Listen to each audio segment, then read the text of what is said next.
Trujillo has been the laughing stock of the world on account of his vanity, his desire to be glorified. All that thing about his statues, his busts, his monuments to Trujillo, that has been his main weakness. The man is sick with power. He wants power and power and power, nothing else. Rafael Leonidas Trujillo Molina, benefactor of the nation and father of his country, absolute ruler of the Dominican Republic. Generalissimo, do you resent the word dictator? No. This is his story.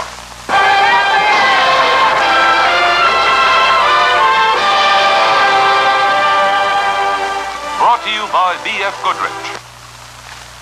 I'm Bill Leonard, standing in front of one of the countless statues of Rafael Trujillo that dot the landscape of the Dominican Republic.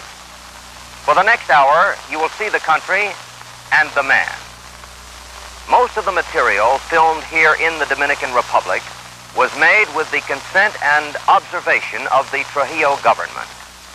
Some places and people were denied us. There was no censorship whatsoever of film once made. On a recent Sunday morning, priests in every Roman Catholic church in the Dominican Republic rose to deliver a pastoral letter signed by 6 Dominican bishops. It told the people and it told the dictator, publicly, unmistakably, and for the first time in the 30-year Trujillo regime, that he had gone too far. For at that moment, suffering in Trujillo prisons were hundreds upon hundreds of men and women too, crushed at the brink of revolt. To understand why Dominicans finally stood up to be counted, and why the church rose too, one must look back at the turbulent flood of history from which Trujillo sprang. The Dominican Republic, originally called Santo Domingo, is redolent with history. Columbus landed here on his first trip, and here he built the first city in the New World. From this palace, Columbus's son Diego ruled the Western world. And from this very spot sailed the conquistadors, Ponce de Leon, Velasquez, Cortez, and Pizarro, pushing further west for further gold. But for the next 300 years, Santo Domingo became a forgotten backwash. Few spots on earth ever sank from greater grandeur to lower estate.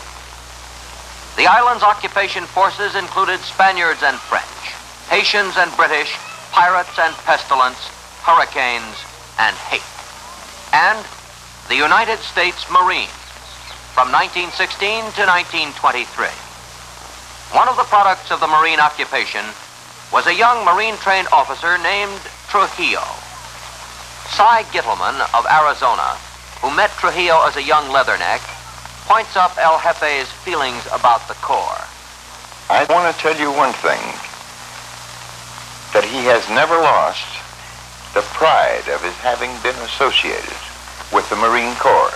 And he was just as proud of his uniform in those days as he is of the handsome uniforms he wears today.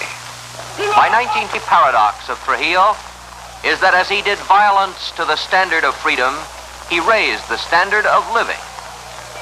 By hook and by crook, 30 years of drive have raised annual per capita income from about $65 to $265. Still low by United States standards, but high by Latin American. A resident American businessman, Edward Pauley, remembers how it used to be. Well, we used to come over here occasionally on a jaunt, young men, and the Dominican Republic was far behind Haiti in those days. Far behind Haiti. And what's been done here has all been done because of one man. There's no question about it. I think everybody will agree to that. The fact that there's only one party doesn't bother you? Well,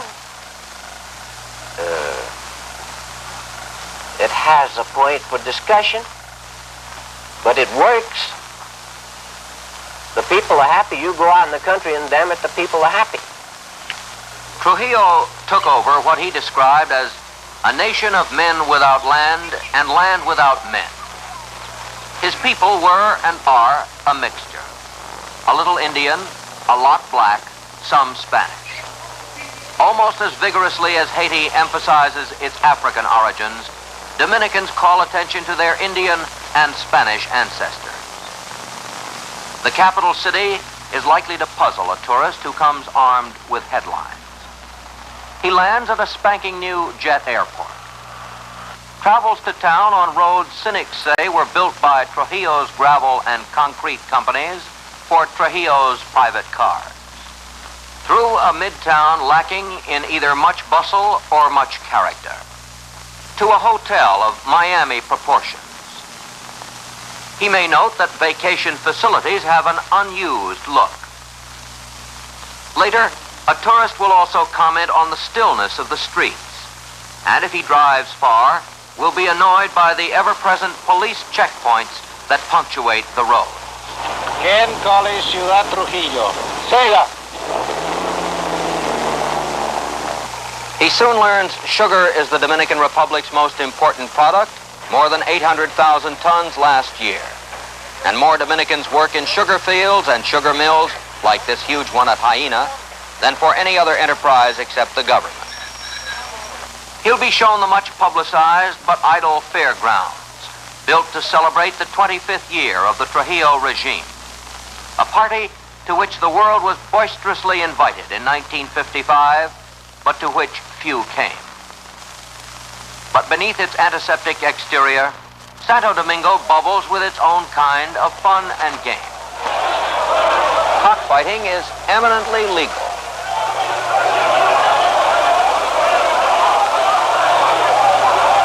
So is gambling, including a lottery every Sunday. But baseball is the national game, sandlot and professional.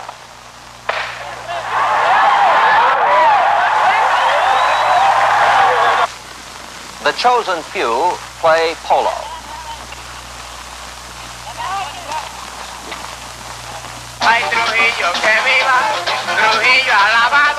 And no one is allowed to forget the merengue was born on the island. The Debs dance to it, so do the folks in another part of town. And naturally, the most popular merengue celebrates the Generalissimo in song.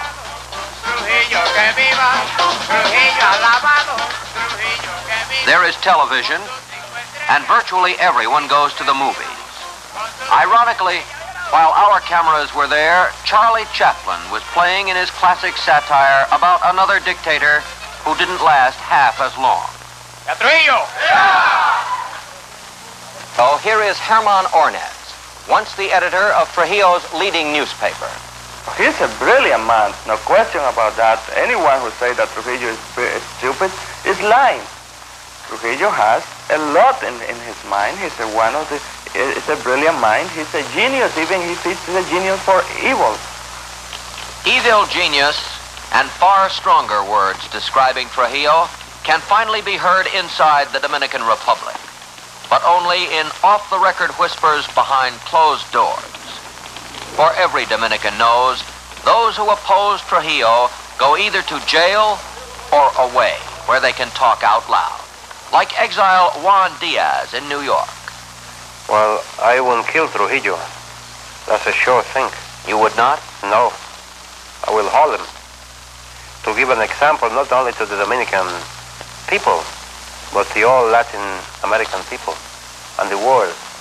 What would you do with him?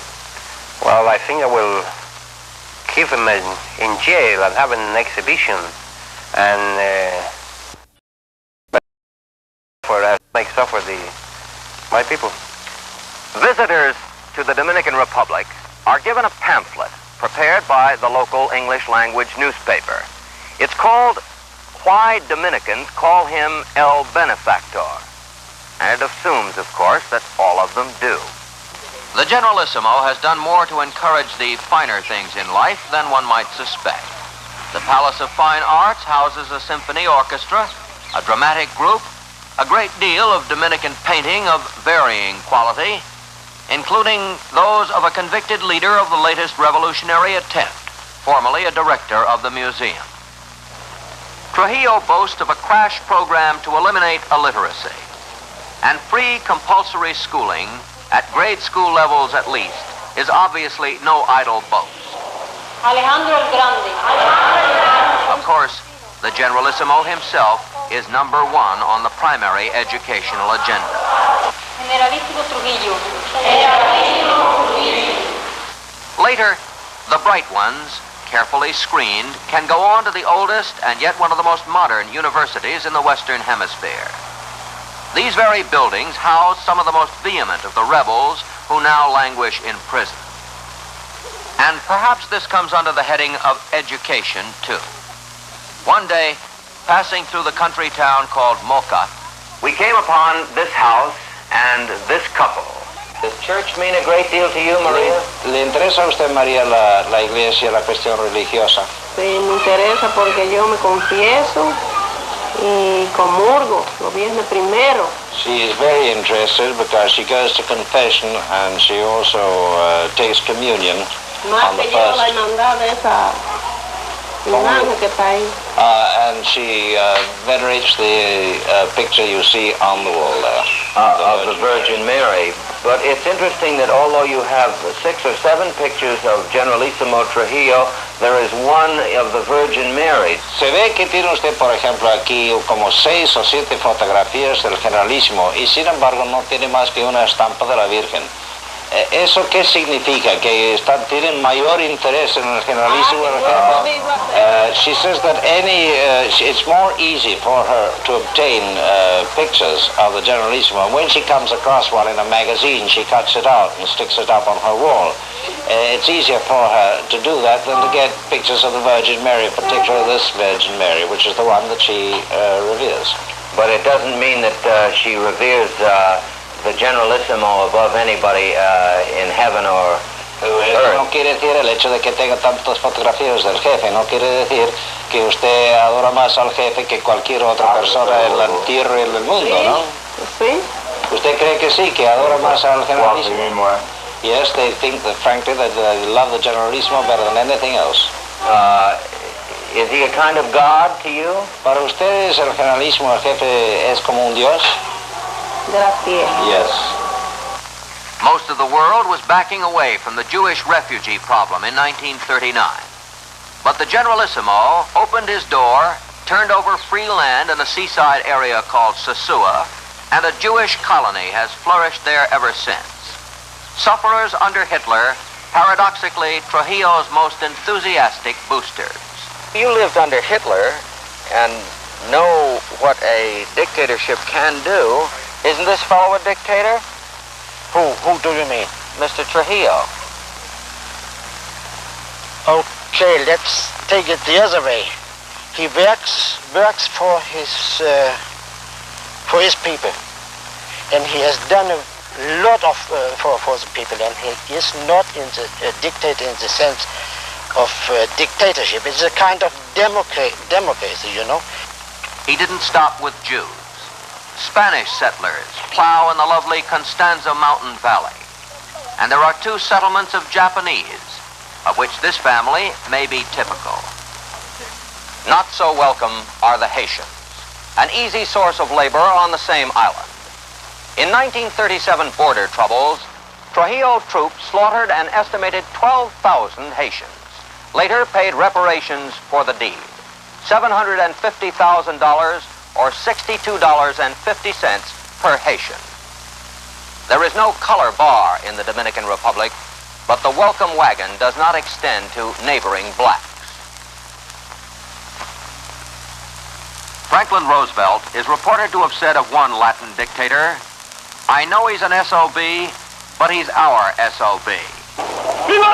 In a shrinking world in which the wave of the present has already toppled 5 Latin American strongmen, the United States may no longer be able to afford the luxury of embracing tyrants with any of the affection and aid extended to our new and old democratic friends. Trujillo is the closest, the oldest, and in many eyes the blackest of such men. What is the case against Rafael Trujillo? This is the trial of a handful of survivors of an attempt to overthrow the benefactor. News coverage, like every other aspect of life in the Dominican Republic, is at the absolute whim of Trujillo. Astonishingly enough, that whim allowed cameras in this courtroom. In 4 hours, far less time than it takes to pick most American juries, these men, pleading not guilty, were tried, convicted, and sentenced.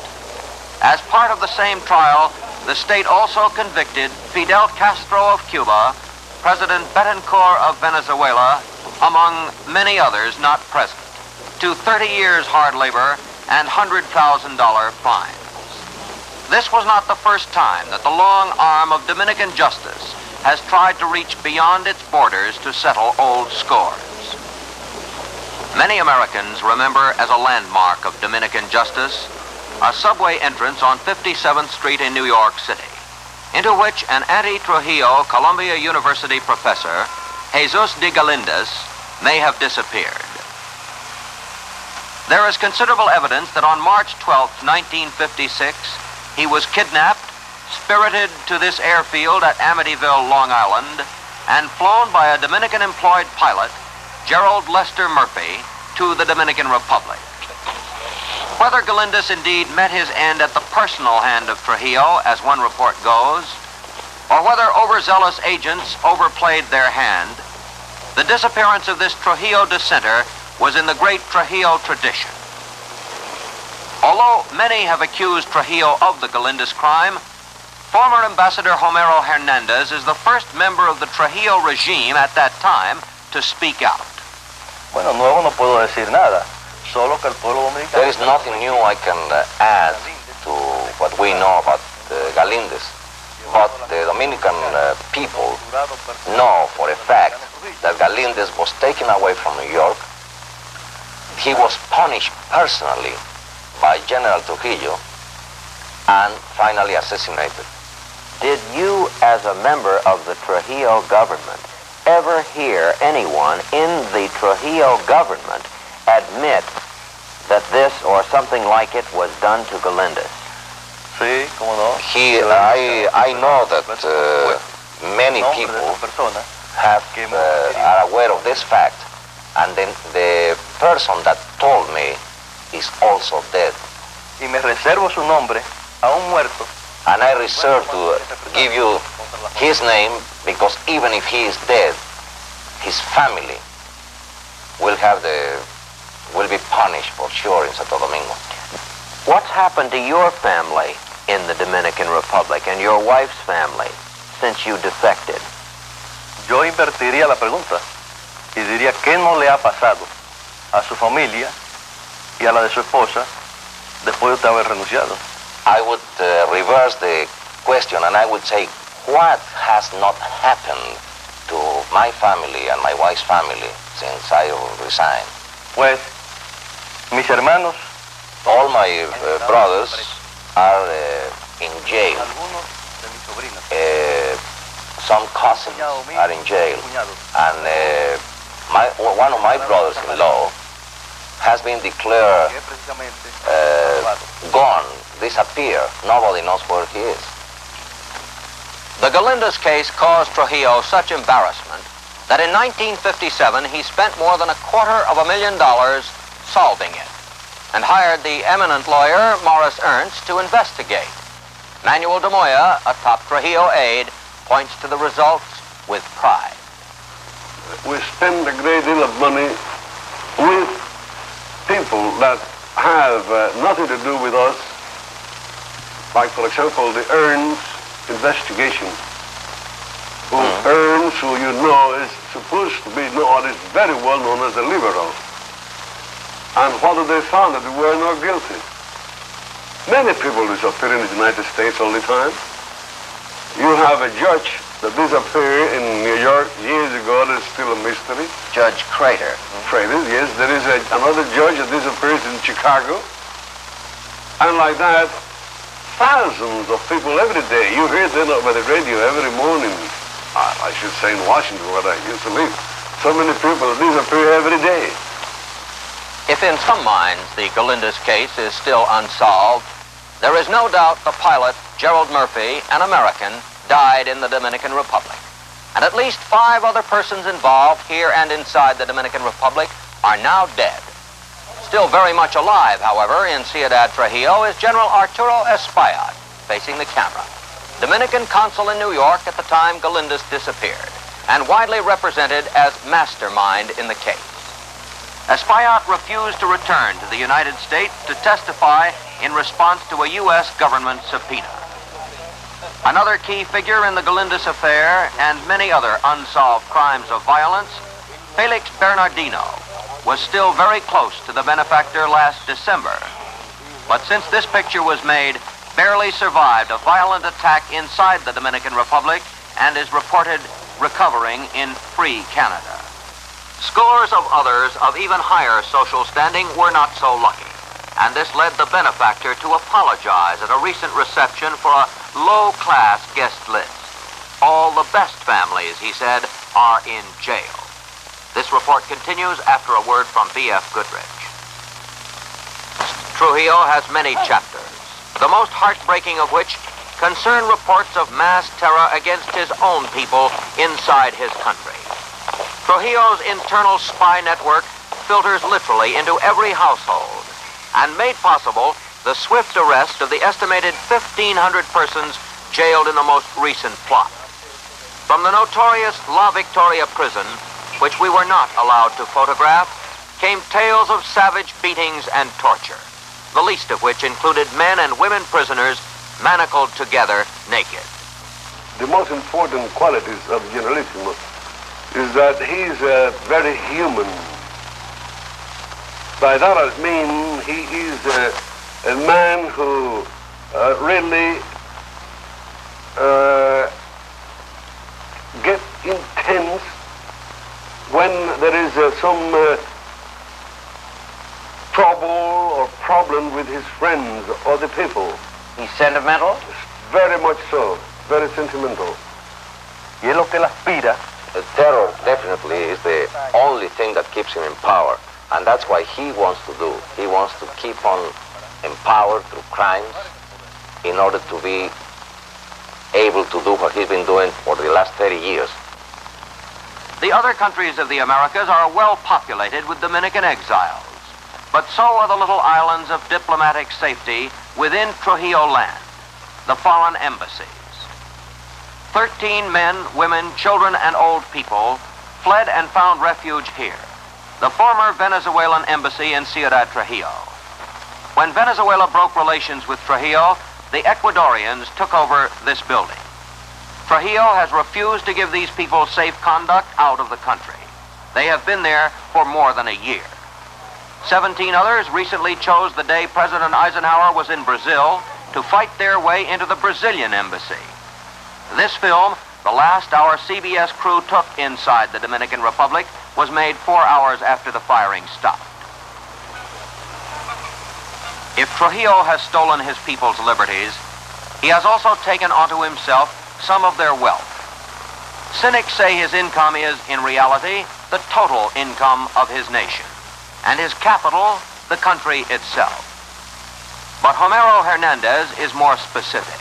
Have you ever been a part of, or have you ever specifically observed the method, if any, by which Trujillo takes money into his own pocket? Pues muy fácilmente. Él hace una obra pública y le carga un 50% o un 100%. Any of the public works that he does are overcharged from 50 to 100%. Y esa suma inmediatamente se le entregan a Trujillo. That amount, that 50 or 100% overage, it's then given to Trujillo personally. How much money do you think he's made? Yo le calculo sobre $800 millones. I believe that he personally has $800 million. That's, of course, without counting the amounts of money that his immediate family has. 20% of the gross is the figure most often heard when the subject of graft comes up. One report reached the attention of the U.S. Congress of an American company that claimed income tax deductions for kickback money in the Dominican Republic. We asked Manuel de Moya about that. Well, it is very simple to explain. If a company comes here like it goes to England or it goes to the United States, they have the agents that they have to take care of. But they try to put us that it was a matter of the government. It is not the government. It's the American designated agents here in the country that get the benefit out of this. I see. One of the Generalissimo's secrets may be that he has always plowed back his profits, kept most of them within the country for his people's pleasures or his own. He wishes, without much doubt, that he might have kept his children as close to hand. A daughter married 7 men, including Porfirio Rubirosa, perhaps the second best-known Dominican. His oldest son, Ramphus, failed the U.S. Command and General Staff College at Leavenworth, Kansas. His headlines have included anti-U.S. remarks and yachting parties with Hollywood stars. He is head of the Dominican Air Force and a lieutenant general at 30. One charge that virtually no one denies is that there is no freedom of the press. Ex-editor Herman Ornez tells what it was like. Trujillo will dictate an editorial to me on anything. Let's suppose that you, Mr. Lerner, had gone to the Dominican Republic, and out of your visit to the Dominican Republic, you have written a journalistic account of the Dominican Republic, which Trujillo objected. He will call me and he will dictate to me an editorial attacking you, a man that maybe I respect a great deal. I will have no choice. The only thing that maybe I could do to that editorial was to put his bad grammar in place. The Trujillo government is meticulous in providing a synthetic framework of democratic structures through which one man's will can be efficiently processed. Although there is a Congress and a Constitution, due process of law and government is a mockery and a monument to one man's total power. Perhaps this has been his greatest crime. You will meet Generalissimo Trujillo immediately after this word from Bell and Howell. Trujillo is easy to photograph. He's a familiar fixture at public functions. He's very accessible to visiting U.S. congressmen, to foreign businessmen with enticing propositions, and even occasionally to newspaper reporters. But no ruler has been more careful about exposing himself to that combination of sight and sound, TV. Arranging a television appearance for the Generalissimo was a 6-month merry-go-round. Reports, Trujillo, Portrait of a Dictator, continues after this word from Bell and Howell. Reporters returning from the Dominican Republic used to be asked, what's Trujillo really like? Now the question has changed to, how much longer can Trujillo stay in power? For he is the last of the powerful Latin American tyrants. Wave after wave of popular reform sweeps country after country. Ferment is the mood and change the order of the day. Trujillo, once a phenomenon, has become an anachronism. Even to his most intimate advisors, the pressures are evident. Robert Johnson, his American intelligence analyst. There is change. There always has to be change. You see, here is a people who are still not fighting for the status quo, but fighting for the better standard of living. And that's important to realize, because Americans tend to struggle for that status quo. In other words, I believe that if this country was further advanced along and was satisfied and had a full belly, had a TV set, that there would be a hell of a lot more ferment than there is now. But the idea that they would rather sweat than bleed is what governs society here. As for being an island, it is an island, and it's been a strong point in warding off all this infection. You also have a strong leader here. I don't have to tell you that. Whether or not any nation can remain isolated from a turbulent sea of violence like the Caribbean is another question. Trujillo is in trouble. So far, he has survived 2 political shock waves and an economic artillery barrage. First, last June, an ill-fated invasion attempt. by our standards of the comic opera variety. One Cuban-based plane landed here. 56 men, many Dominican-born, fought in these hills for a few weeks. Only a handful survived. This was the last man captured, the notorious Major Delio Ochoa. This man captured him. The peasants greeted the invaders with machetes, not open arms. 2 boatloads of men tried a sea landing at a beach near this one. There were no survivors. Since then, the country has been on constant military alert. Trujillo hastily reinforced his army, already large by Caribbean standards, to the tune of an estimated $50 million, hard cash he could ill afford.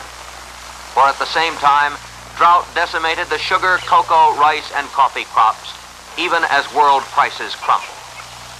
The once proud Dominican balance of exports over imports vanished. Construction projects have been halted. The knife of depression has begun to cut.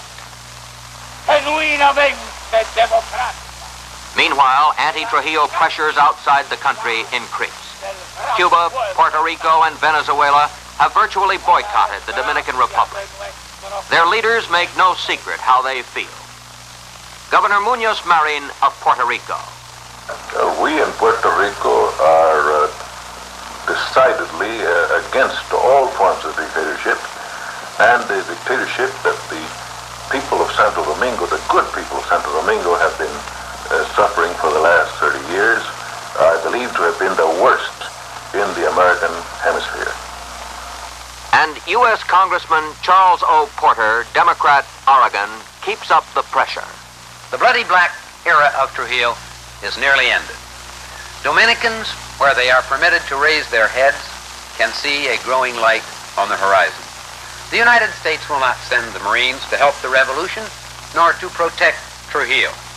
All that the United States should do is remember, audibly and proudly, that we were born out of a revolution against a tyrant. We do not interfere in the internal affairs of sister states. That does not mean we have to soft pedal our deepest traditions, our most sacred beliefs. The growing army of Dominican exiles and Trujillo haters of half a dozen political and national hues step up there, pounding at the dictator's iron door. He's saying, as Latin states, we have to say to all free men of America, help us to get rid of the chains of oppression. But more important than rhetoric, early this year, Trujillo's own people, so neatly under thumb for so long, defected. A burgeoning underground spearheaded by the younger generation of the Republic's best families, doctors, lawyers, students, priests, planned to get Trujillo from within. They were chopped down, literally by the hundreds, in a wave of mass arrests touching almost every family in the nation. It was this terror that triggered the Catholic Church's strong pastoral letter, which told Trujillo unmistakably he had lost his last important friend. Historically in Latin America, when the church turns against dictators, they fall. In Ciudad Trujillo, Dominican Bishop Thomas Riley tells how and why it happened. But we've also been troubled by some shadow aspects of this regime. And finally, we had come to the conclusion that the situation had gone to such lengths, to such excesses, that we had no choice but to affirm in a very forceful fashion the essential human rights. The right of a man to his own life, that God is the one who gives our life, and only God can take away our life. The right to live with some sense of security, the right to converse freely, the right to live in an environment that is not an environment of servile fear. So our letter appeared at the last day of the month. Trujillo may now have few defenders left in the United States, but the argument that although he is a dictator, he is our dictator, has its 1960 pleaders. This is Senator George Smathers, Democrat, Florida, who went to see Trujillo during the current crisis. Do you think we should behave differently toward Trujillo than Castro? Well, I would say there is this big difference. First, The Trujillo government, while a dictatorship and a cruel, tough dictatorship, it's always been a government that has been friendly to the United States. Now, with respect to Castro's government has, from the very start, evidenced it did not care to work with the United States. Actually, it was anti-United States. The many, many statements and speeches which Castro and his ministers have made, which are all anti-United States. Senator, what did Trujillo specifically tell you he would do to democratize the Dominican Republic? He said he would have elections within the cities of the Dominican Republic within 15 months, that he would have elections nationwide within 2 years.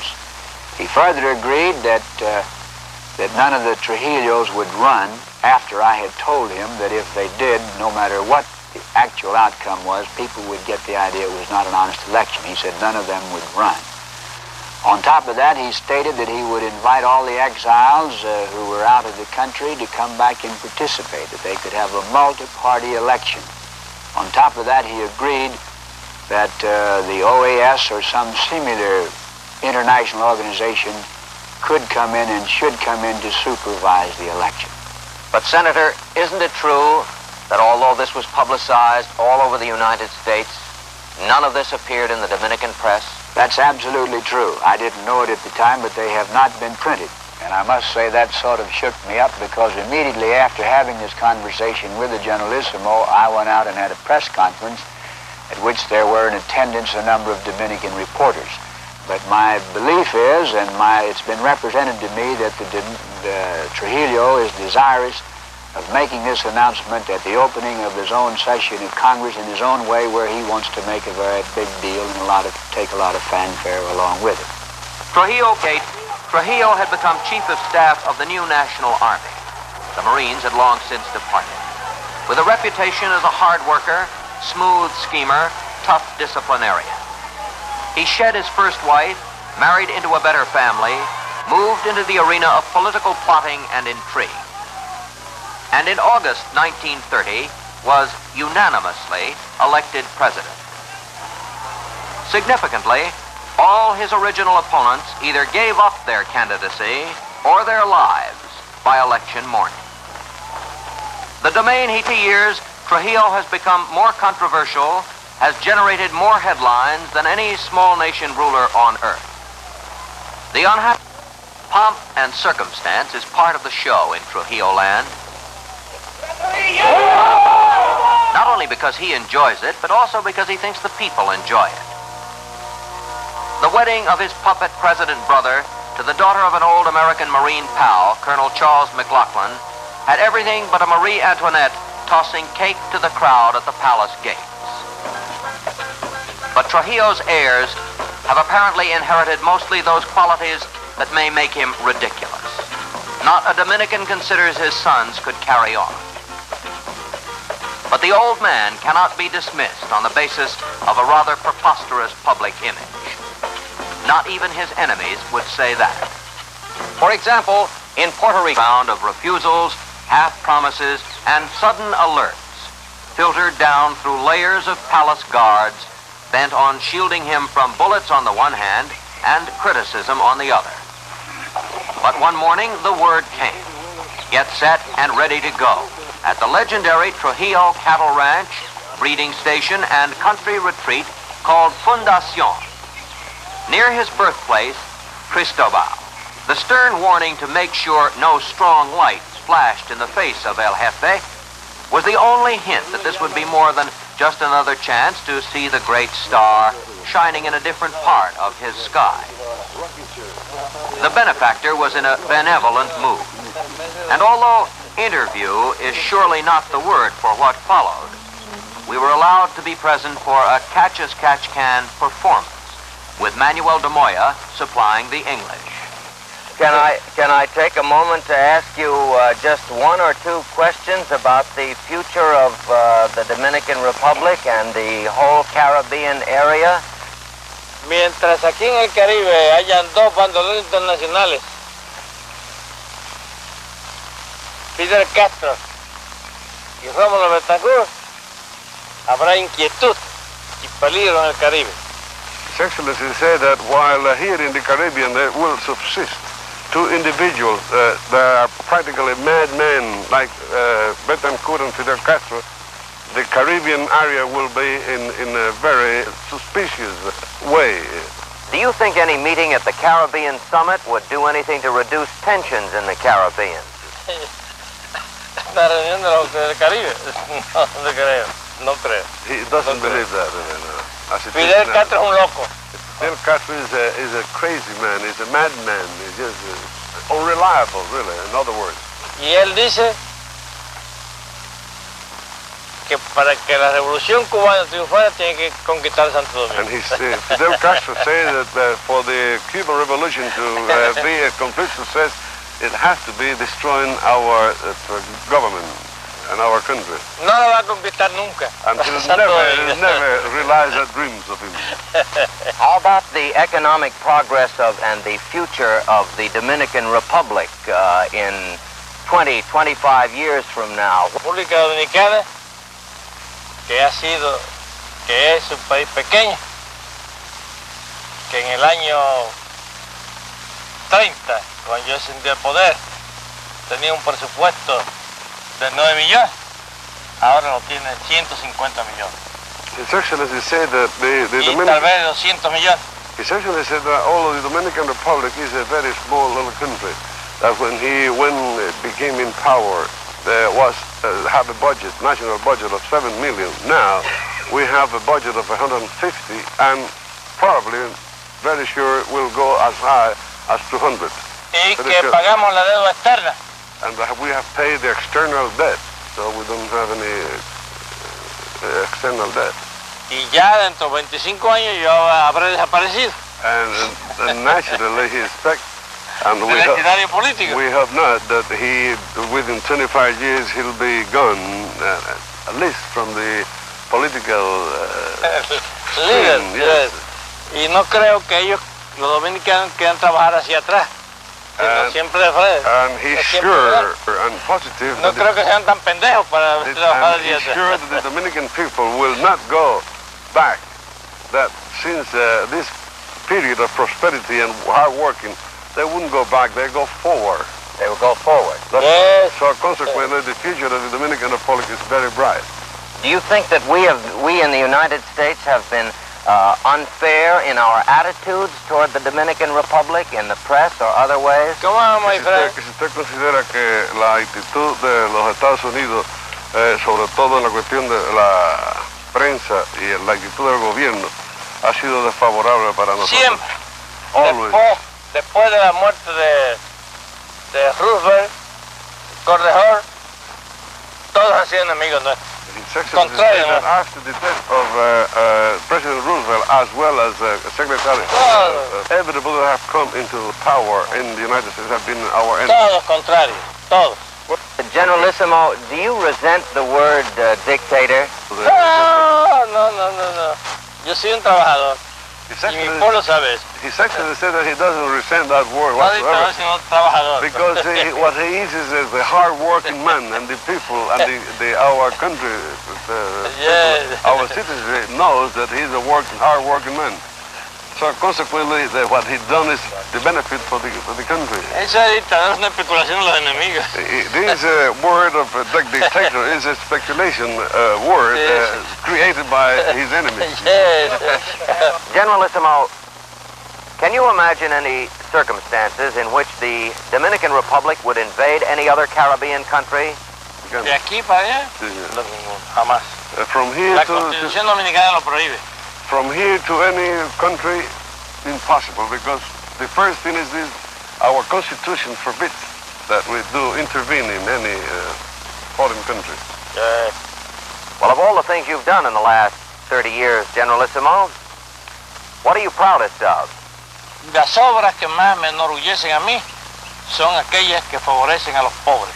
His accomplishments that make him more prouder are the ones that have been for the benefit of the poor classes. Is he concerned about the threat of communism? Is it a real threat? Es una amenaza real, pero no me preocupa a mí. Porque cada vez que se meten conmigo, los voy a batir y llevarán el polvo de la derrota aquí en Santo Domingo. Actually, I say that nationally it is a threat for the Caribbean, but not for this country, because every time, because if they ever dare to come here, they'll swallow the dust of the rout. I mean, they'll be routed and with the dust of disaster. Yes. What about American attitudes and behavior toward Latin American countries? Yo no quiero meterme en las cuestiones americanas. Es Norteamérica. Lo han hecho muy mal. Essentially, he doesn't want to go any further in these affairs of because you have done a very bad job.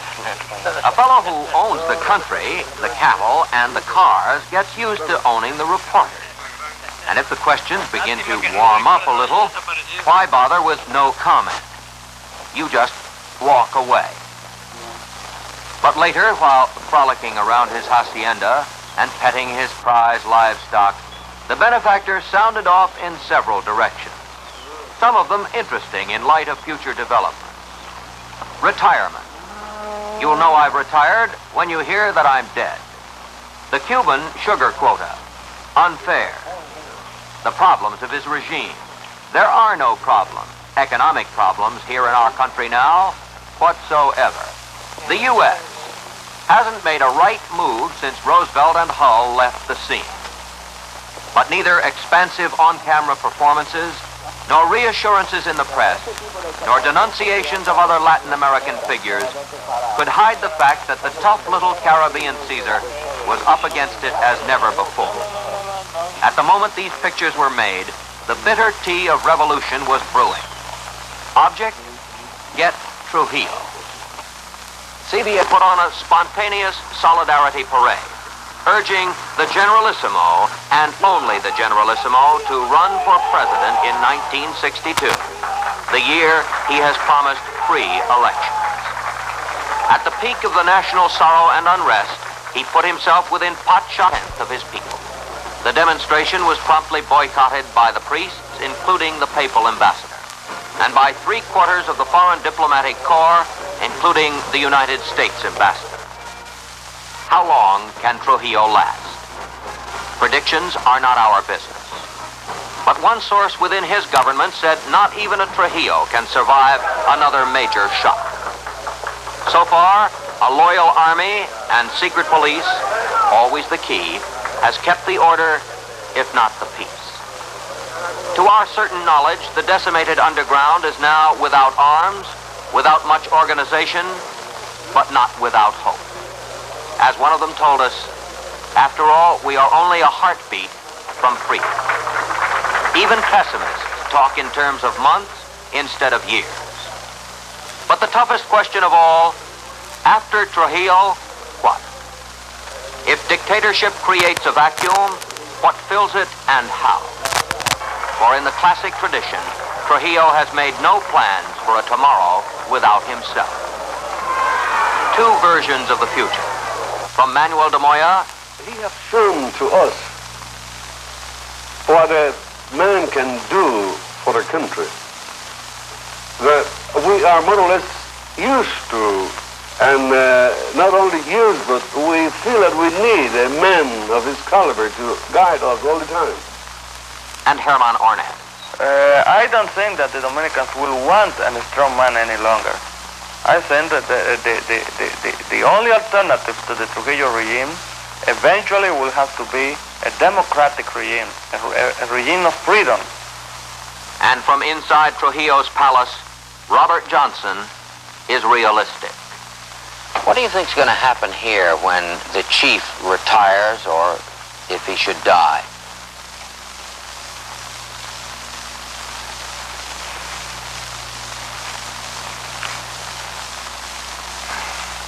A lot of people have tried to answer that question and don't know the answer. Think you do? No, I don't either. No one knows. But Dominican dungeons are filled with men who are willing to die to find the answer. For them, what follows Trujillo must not be a Castro, a communist, or another Trujillo. And surely the tides of recent history must have shown Americans that we can no longer regard events in the Caribbean as a spectator sport. Good night. CBS Reports has been brought to you by Bell & Howell, creators of a new world of Zoom. Zoom movie cameras and Zoom projectors. Finer products through imagination.